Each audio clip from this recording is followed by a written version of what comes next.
اوكي شيخ تفضل ان شاء الله تعالى. بسم الله الرحمن الرحيم.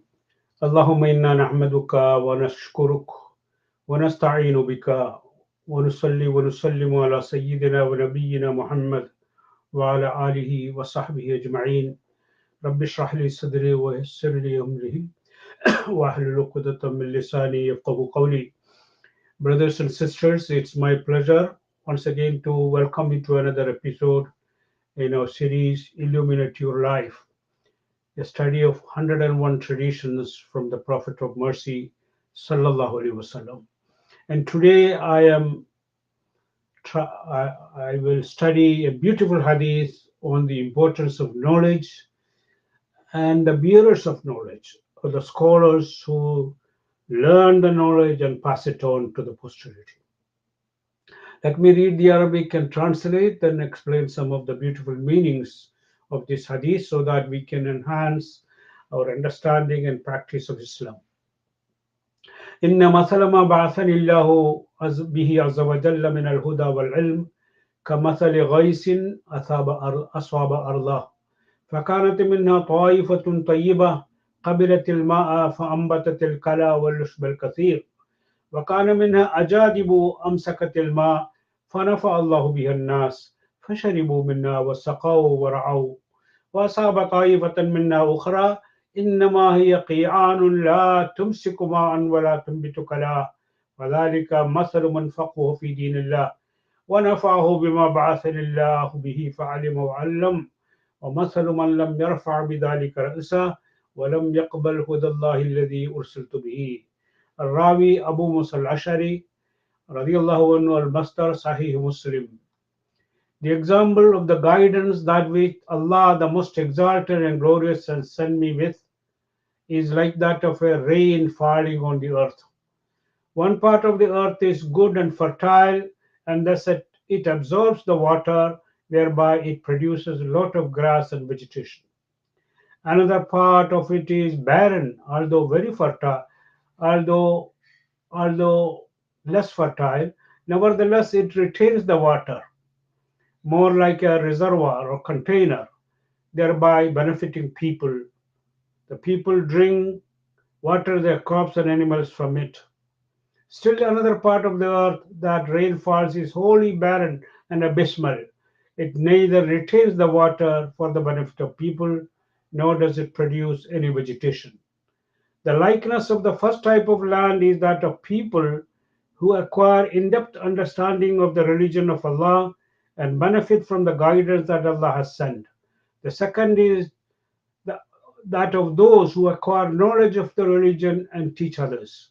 The third is that of others who pay no attention to the message and thus do not accept the guidance with which Allah has sent me. Narrator is Abu Musa al-Ashari.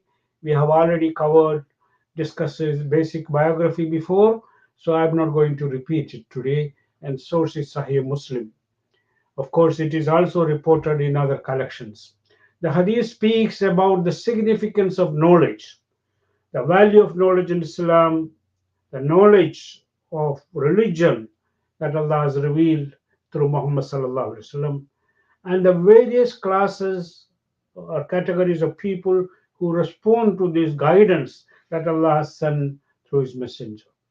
The Prophet compares the knowledge to abundant rain quickening life of the earth, thus helping the vegetation and plants and crops to grow. We see this kind of resurrection taking place in front of our eyes all the time. We see how life emerges from the dead earth matter. Quran draws our attention to this fact. This is a miracle that is happening right in front of our eyes, and yet we don't take a lesson from it. The lesson is that Allah is able to resurrect us, even as He is able to resurrect life from the dead matter. The Quran also compares the resurrection to the spiritual resurrection. Even as water pouring down from the skies quickens the life of the earth, the revelation and guidance that Allah sends down via His chosen messengers help enliven the dead hearts. It can revive the dead hearts, as it happened with those mushrikeen who fought Rasulullah sallallahu alaihi wasallam and their heart were dead. And then, of course, they receive this guidance, absorb it, and they come back to life, and they become the leaders and the teachers and masters of the world. Even as the dead matter comes to life through water, the water of revelation revives those who are spiritually dead. Just as rain that falls on the earth impacts different pieces of land differently, the prophetic guidance and knowledge likewise receive and impacted differently. The prophet divides people who receive this guidance, acquire knowledge, into three categories who respond to the message. First, those who acquire the study and receive the in-depth understanding of religion. Al-fiqhu fi dinillah. Fiqh is in-depth understanding. They grasp the intent and purpose of the revelation of laws, act upon it. They are able to interpret the message and also pass it on to others. The second group do not possess an in-depth understanding. They are more like the reservoir, container of water. They memorize. They know a lot of traditions and texts, but they are not able to interpret it, infer rulings from it to guide people. But yet they are bearers of knowledge and they act upon the knowledge they have, and they also pass it on this knowledge to others. The second group also benefit themselves and others with the knowledge they have received and acquired.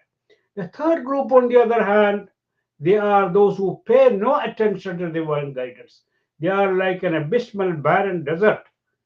Although water falls on it, it neither absorbs the water nor does it retain it. The water simply evaporates and disappears. Thanks to the high status of knowledge in Islam, the first ever piece of revelation to be revealed upon the Nabiyul Ummi, the unlettered prophet, was began with the order to read. Bismillahir Rahmanir Rahim. Iqra bismi rabbika alladhi khalaq. خلق الإنسان من علق. اقرأ وربك الأكرم الذي علم بالقلم علم الإنسان ما لم يعلم. Read in the name of your Lord who created man from a clinging blood cell. Read, your Lord is most noble, who taught by the pen, taught man that which he knew not. Consequently, Allah reminds us of the high status of those who possess knowledge. يرفع الله الذين آمنوا منكم والذين أوتوا العلم درجات والله بما تعملون خبير. Allah will raise in degrees those among you who believe and those who have been given knowledge. Allah is aware of what you do. The Prophet ﷺ said, reminding us of the status of knowledge and those who acquire it. وَإِنَّ الْعُلَمَاءَ وَرَثَةُ الْأَنْبِيَاءِ إِنَّ الْأَنْبِيَاءَ لَمْ يُوَرِّثُوا دِينَارًا وَلَا دِرْهَمًا إِنَّمَا وَرَّثُوا الْعِلْمَ فَمَنْ أَخَذَهُ أَخَذَ بِحَظٍّ وَافِرٍ. Ulama are the heirs of the prophets. They inherit the legacy of the prophets. The prophets did not leave behind them, neither they left gold nor silver. They left behind them knowledge of religion, and those who acquire it inherit an abundant treasure. The Hadith exhorts us to acquire knowledge, to strive to develop true understanding of it, and to act upon it and pass on to others. It also reminds us that not all of the bearers of knowledge possess the same level of understanding. Those of the highest status are those who acquire in-depth knowledge. They are the ones sought after by the people in search of guidance. We have the beautiful example of the great Imams, especially the Al-Imamul Arba'a. Next are those who retain and memorize, but they do not have in-depth understanding. Although they benefit themselves and others, they are not capable of offering solutions for issues that people face. Let me cite a beautiful example to shed further light on this importance of in-depth understanding of the knowledge. Let us cite an interesting story about Imam Abu Hanifa. A person addressed a question to Imam Amash, who was a great scholar of Hadith is known as Shaykhul Islam in his time, a great no, a scholar of Quran as well. He could not answer the question. So he asked Abu Hanifa, who is a disciple of Abu Hanifa, to answer the man. On hearing his answer, Amash asked Abu Hanifa, how did you come up with the answer? Imam Abu Hanifa replied, I inferred this from the hadith you had narrated to us on such and such day. Upon hearing that, Imam Amash exclaimed, Antumul atibba wa nahnu sayadila.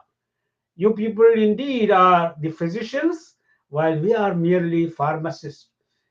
We keep a lot of medicines, but we do not know how to properly prescribe these medicines to diagnose the diseases. Lessons that we can derive from this beautiful hadith is the revelation is source of spiritual life, just like rain is the source of physical life. Since knowledge is the precious legacy of prophets, we should be motivated to learn, understand, practice, and pass it on to others. And not all bearers of knowledge are of equal level. Some people have the wrong understanding. A person knows a lot of hadith and he memorized the whole Quran so he can deal with any issue. No, it requires deep understanding of fiqh. You know, memorizing or learning something with an in-depth understanding is a different matter. Some excel others as they possess a deeper understanding. They, as well as those who serve as bearers of knowledge, while lacking in depth understanding, benefit themselves and others. Even though the highest group are those who have the in depth understanding, they are the ones who understand the intent and the purpose of the revelation and interpret it, offer solutions, and deal with the challenges people face. But second group are those who have memorized the text and they can recite and chant and you know beautifully, but they lack the in-depth understanding of the sources. Both group benefit themselves and others, even though the highest are the top, the first group. But there is a third group who are deprived. They are the real losers on the day of reckoning, and they pay no attention to the divine guidance. By ignoring the divine guidance, the precious legacy of the prophets, they deprive themselves of this great treasure. They may have a lot of wealth and a lot of status. On the day of judgment, they end up appear before Allah subhanahu wa ta'ala, the losers. May Allah subhanahu wa ta'ala honor us all to seek beneficial knowledge, the legacy of prophets, understand it, practice it, and pass it to others. أقول قولي هذا أستغفر الله لي ولكم والسلام عليكم ورحمة الله وبركاته.